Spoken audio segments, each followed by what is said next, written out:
आज हमारे बीच पूर्व कैबिनेट मंत्री और एटक के अध्यक्ष श्री हीरा सिंह बिष्ट जी मौजूद हैं। उनसे कुछ चर्चा होगी। बिष्ट जी, ये कुछ समय से ये देखा जा रहा है कि कोई भी सरकारी अधिकारी अपने विभाग से संबंधित जानकारी देने से कतरा रहा है। चर्चाओं में है कि अंदर खाने सरकार ने कोई ऐसा आदेश कर रखा है कि कोई भी अधिकारी अपने विभाग से संबंधित ना ही वो साक्षात्कार मीडिया को देगा, ना मीडिया को जानकारियां देगा। इस संदर्भ में आप क्या कहना चाहेंगे? इसमें कोई बड़ी बात नहीं। फासिस्टवादी सरकार है, फासिस्टवादी सरकार ऐसे चलती है, डंडे से चलती है, अपनी एक विचारधारा को लेकर चलती है। वो डेमोक्रेटिक सेटअप वहाँ खत्म हो गया। अगर अधिकारियों को ऐसी इंस्ट्रक्शन दी गई कि अपनी बात नहीं कहेंगे, सुनेंगे, तो डेमोक्रेसी खत्म हो गई। फिर विभाग में सुधार कैसे होगा? लोग अंधेरे में रहेंगे, जनता अंधेरे में। विशेषकर सार्वजनिक उपक्रम जो है, जैसे पावर कॉरपोरेशन है या वाटर वर्क्स है या रोडवेज है, जो सार्वजनिक उपक्रम हैं, ये अंडरटेकिंग्स हैं, इनमें तो आपको बातचीत वार्तालाप करनी पड़ेगी। सुधार कैसे होगा? तो वो नहीं होगा तो इसका मतलब सरकार कहीं न कहीं डर रही है और सरकार हर बात को छिपा के रखना चाहती। इनकम कैसे हुई, करप्शन कैसे रुकेगा, ये अंदर के बाहर बात की परेशानी न हो, तो ये दुखद अध्याय है। खुली बात होनी चाहिए। विभाग के सुधार के लिए अधिकारियों को सुझाव आमंत्रित करनी चाहिए, जनता से हो या कर्मचारी से हो, लेकिन वो नहीं हो पा रहा। और ये इंस्ट्रक्शन दे दी गई कि कोई बाहर बातें नहीं करेगा, तो ऐसी कौन सी सीक्रेसी हो? कोई डिफेंस का मामला नहीं है, सब जनता से जुड़े बोलते हैं। तो सरकार को डेमोक्रेसी का पालन करना चाहिए। डिक्टेटरशिप, हिटलरशाही मोदी की तरफ से खत्म करनी चाहिए। कल रोडवेज कर्मचारी संघ के प्रदेश महामंत्री ने एक स्टेटमेंट जारी किया कि इस रीजन की 300 बसें जो हैं पूरी तरह कंडम हो चुकी हैं, जिनको हटा दिया जाना चाहिए, लेकिन वो वर्तमान में भी सेवाएं दे रही हैं। और सरकार का कहना था कि 1000 बसों का बेड़ा हम परिवहन निगम को देंगे, लेकिन अभी तक वहाँ पे ऐसी कोई स्थिति नहीं है। ना ही नज़र आता है कि 1000 बसें वहाँ पर मिली हैं।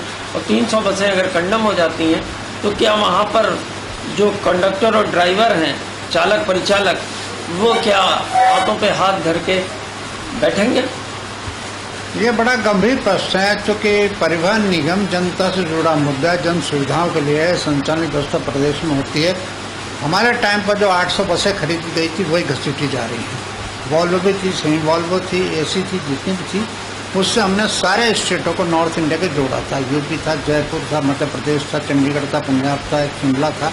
जो शिमला गुजरात से आज भी बस एक सब चल रही है। तो ये काम सरकार को प्रायोरिटी में करना चाहिए। ये इनकम देने वाला विभाग है, ये जनता से जुड़ा मुद्दा विभाग है। अगर इनकी तरफ ध्यान नहीं देंगे और आजकल टालेंगे तो बिल्कुल व्यवस्था ध्वस्त हो जाएगी, चकनाचूर हो जाएगी, जनता परेशान होगी, डिपार्टमेंट का भट्टा बैठ जाएगा। तो मैं नहीं समझता कि अधिकारी या सरकार इस ओर गंभीर है। गंभीर होना चाहिए। पानी, बिजली, परिवहन, ये बहुत इंपॉर्टेंट विभाग है, इनको प्रायोरिटी देकर बसों को खरीदना चाहिए, वरना विभाग को तनख्वाह देने को पैसा नहीं होगा और डिपार्टमेंट का भट्टा बढ़ जाएगा, कर्मचारियों का भी अहित होगा, जनता का तो सर्वोपरि होगा। रोडवेज में लगभग 3000 कर्मचारी ऐसे हैं जो कि 15 से 20 साल से कार्यरत हैं। अस्थायी तौर पे कुछ अस्थायीकरण है, कुछ दैनिक वेतन भोगी हैं, कुछ ऐसे हैं जो आउटसोर्सेज से अपॉइंट हुए हैं। उनको 15 से 20 साल व्यतीत कर चुके हैं अपनी ज़िंदगी के, यानी ओवर एज हो चुके हैं। ऐसे में उनका विनियमितीकरण अभी तक नहीं संभव हुआ है, जबकि शासनादेशों के तहत 240 दिन या 90 दिन पूरा करने वाले को का विनियमितीकरण करना होता है। लेकिन अभी तक उन विचारों को अपना भविष्य अंधकार में लग रहा है, उनके पास कोई और साधन नहीं है। तो ऐसी स्थिति में जब वो रिटायर हो जाएंगे तो उनको कोई लाभ नहीं मिलेगा, तो वो अपना शेष जीवन कैसे व्यतीत करेंगे, ये एक बहुत बड़ी समस्या है। कर्मचारी के लिए पहले ये होता है, कर्मचारी लगता है दैनिक पे लगे, वर्क चार्ज पे लगे, संविदा पे लगे, टेम्परेरी लगे, लेकिन उसको ये होता है परमानेंट होता है।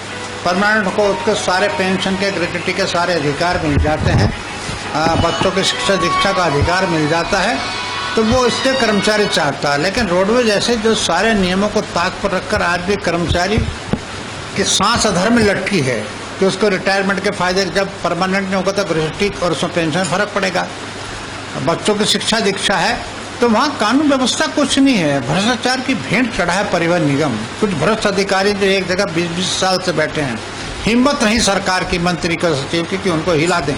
इन्होंने पूरे अपनी जकड़ में सारा डिपार्टमेंट रखा और वो खून चूस रहे कर्मचारियों का।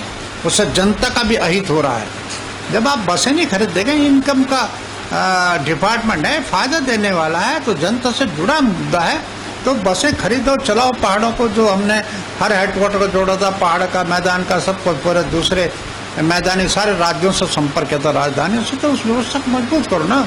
बसें खरीदनी, इनकम बढ़ानी है प्रदेश की भी, राज्य की भी, और कर्मचारियों का हित भी सुरक्षित रहेगा। उनको ग्रेच्युटी मिलनी है, पेंशन मिलनी है, रिटायरमेंट है, बच्चों की शिक्षा का मामला है, नई भर्ती होनी है। तो सरकार उस मामले में पता नहीं क्यों नहीं डिपार्टमेंट की अवहेलना कर रही। बहुत दुखद है। कुछ कर्मचारी परेशान है, जनता ही परेशान है। यह दुखद अध्याय है। एक और सवाल है, गवर्नमेंट ने अभी सरकारी कर्मचारियों और अधिकारियों पर गोल्डन कार्ड का मामला थोपा अपने शासन में। अच्छी योजना है, लेकिन उसके बावजूद स्थिति ये है कि जितने भी निगम है, वन विकास निगम, आपके रोडवेज, परिवहन निगम समेत कई एक ऐसे विभाग हैं जहां पर कि अभी तक कटौती तो हो रही है वेतन से, लाखों रुपए की कटौती हो चुकी है, लेकिन उनको गोल्डन कार्ड नहीं मिला। ऐसी स्थिति में अगर कर्मचारी अस्वस्थ हो जाता है तो ट्रीटमेंट के लिए कहाँ जाएगा? उसके वेतन से तो लाखों रुपया कट चुका, लेकिन उसको जब सुविधा नहीं मिलेगी तो सिर्फ क्या कटौती ही होती रहेगी और उनको गोल्डन कार्ड नहीं मिलेगा, तो इस मामले में उनको स्वास्थ्य सेवाएं नहीं मिलेंगी। तो इस संदर्भ में आपका क्या विचार है? यह महत्वपूर्ण मुद्दा जो आपने उठाया गोल्डन कार्ड का, ये कर्मचारियों के हितों के लिए, उनके परिवार के, उनके स्वास्थ्य लाभ के लिए, निःशुल्क ट्रीटमेंट के लिए वो कार्ड से सब सुविधाएं ले सकता है। लेकिन आज व्यवस्था यह है कि ज़्यादातर कर्मचारी अस्थायी सरकार प्रमाण नहीं करे, चाहे उनके 15 साल की सर्विस 20 साल हो गई, उसके लाभ से वंचित सरकार उनके हितों की अनदेखी कर रही है। कर्मचारियों का उत्पीड़न हो रहा है, शोषण हो रहा है। जो नैतिक जिम्मेदारी सरकार जो बयान देते उस पर जियो जार नहीं होते, अधिकारी दबा करके बैठे हैं, उनको कहने सुनने वाला को डर भय नाम की चीज नहीं है। मुख्यमंत्री को समय नहीं है हेलीकॉप्टर सेवाओं से मजा लेने का, एंजॉय करने का। दिल्ली जा रहे, वहाँ जा रहे, मंदिर में जा रहे, वहाँ गुरुद्वारे में जा रहे, गंगा स्नान कर रहे, इससे मतलब नहीं। कभी भी गंभीरता से कर्मचारियों की समस्याओं को डिस्कस नहीं किया, कभी गंभीरता से किसानों की समस्या का समाधान नहीं किया, कभी गंभीरता से बेरोजगारी की समस्या का समाधान है। अगर ऐसा करते तो ना अंकिता भंडारी का हत्याकांड इस तरह दर्द से जो पूरे प्रदेश की परथुतु हो रही देशों में, जो हम अपनी बहन की रक्षा नहीं कर सके, न दोषों को पकड़ सके, जो भर्तियां हुई 1000 करोड़। अरे क्या दलाल जिनको तो आपने बंद किया, उनके केवल उन्होंने काम किया? कोई ना कोई बड़े नेता, मुख्यमंत्री, सचिव, कोई तो उनके पेट पर हाथ रखा जो वसूली करवाता था। वहां सरकार क्यों नहीं हाथ फेंक रही? यह केवल धोखा है। यहाँ लूटने का काम हो रहा, वन मैन शो हो रहा।